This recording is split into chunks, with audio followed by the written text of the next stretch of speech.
कि मध्य प्रदेश के राज्यपाल भारतीय जनता पार्टी आज से 2 अक्टूबर तक सेवा पखवाड़ा कार्यक्रम का शुभारंभ कर रही है।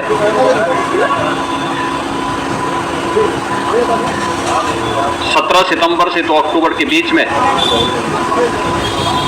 विभिन्न प्रकार के उन रचनात्मक कार्यक्रमों के साथ देशवासियों को पुनः एक बार जुड़ने का अवसर प्राप्त होगा।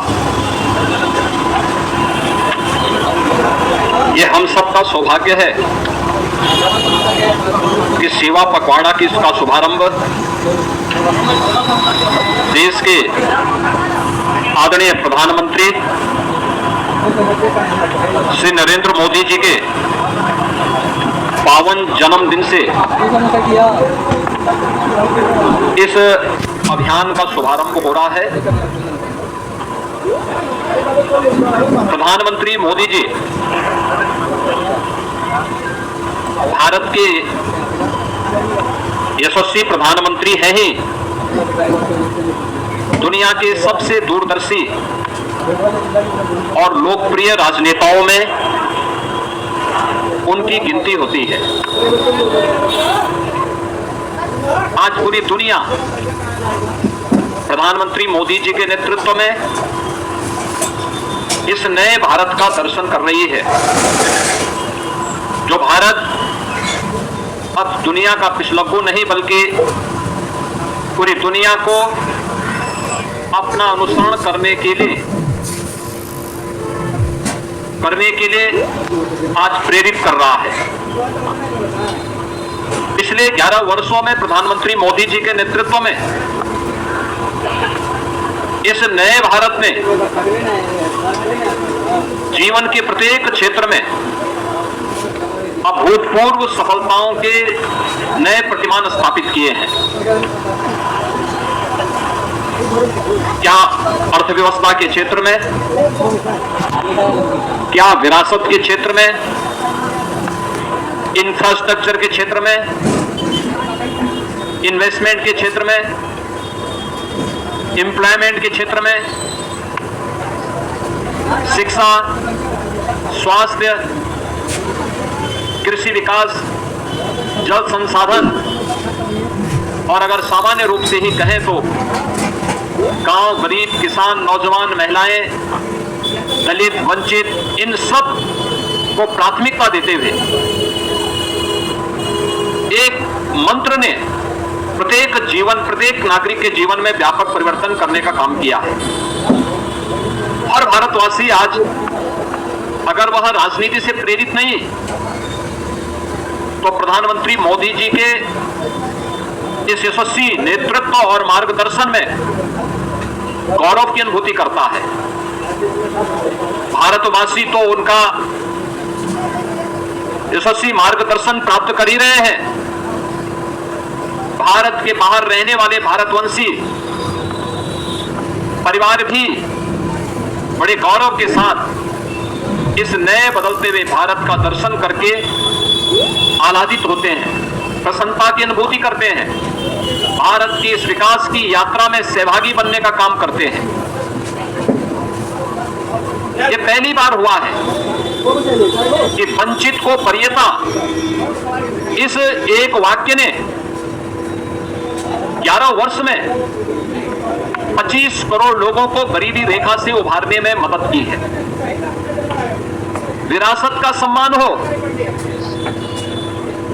ये केवल एक घोषणा नहीं, एक हकीकत है। अयोध्या में 500 वर्षों के बाद रामलला का विराजमान होना, काशी विश्वनाथ मंदिर का काशी विश्वनाथ धाम के रूप में वैश्विक जगत को अपनी ओर आकर्षित करना,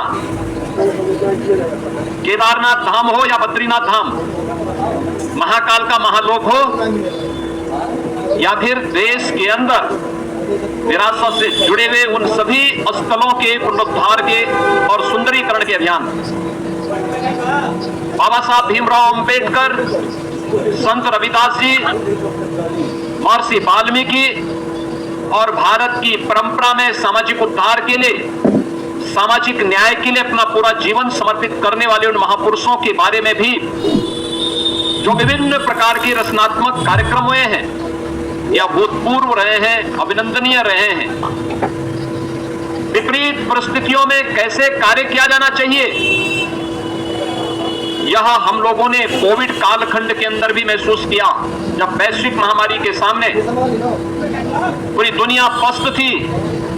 तब भारत प्रधानमंत्री मोदी जी के नेतृत्व में कोविड प्रबंधन का बेहतरीन उदाहरण प्रस्तुत करते हुए मंगूभाई पटेल, यहाँ के लोकप्रिय मुख्यमंत्री श्रीमान मोहन यादव जी, केंद्र में मेरी सहयोगी बहन सावित्री ठाकुर जी, देश के कोने कोने से इस कार्यक्रम का हिस्सा बने रहे सभी केंद्रीय मंत्री, राज्यों के गवर्नर, राज्यों के मुख्यमंत्रीगण, मंच पर उपस्थित अन्य सभी महानुभाव और देश के मेरे प्यारे भाइयों और बहनों, मैं ज्ञान की देवी और धार भोजशाला की मां वाग्देवी के चरणों में नमन करता हूं। आज कौशल और निर्माण के देवता भगवान विश्वकर्मा की जयंती है। मैं भगवान विश्वकर्मा को नमन करता हूं। अपने कौशल से राष्ट्र निर्माण में लगे करोड़ों भाई और बहनों को भी मैं आज विश्वकर्मा जयंती के उपलक्ष्य में भी आदरपूर्वक प्रणाम करता हूं। साथियों, धार की ये धरती हमेशा से पराक्रम की धरती रही है, प्रेरणा की धरती रही है। महाराजा भोज का शौर्य हमें शायद वहां या तो सुनाई नहीं देता या तो दिखाई नहीं देता है। अरे आप कितने ही दूर क्यों ना हो, आपकी दिल की बात मैं तो समझ ही लेता हूं जी।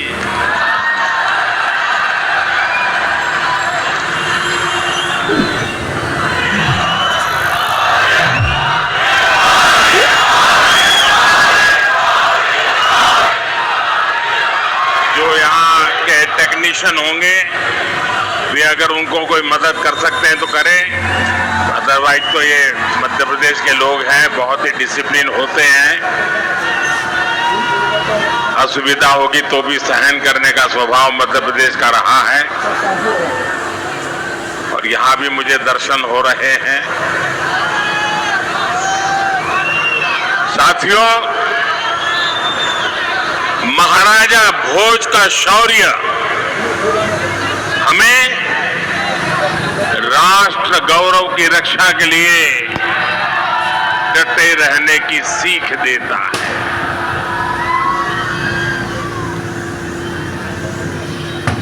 महर्षि दधीचि का त्याग हमें मानवता की सेवा का संकल्प देता है। इसी विरासत से प्रेरणा लेकर आज देश मां भारती की सुरक्षा को सर्वोच्च प्राथमिकता देता है।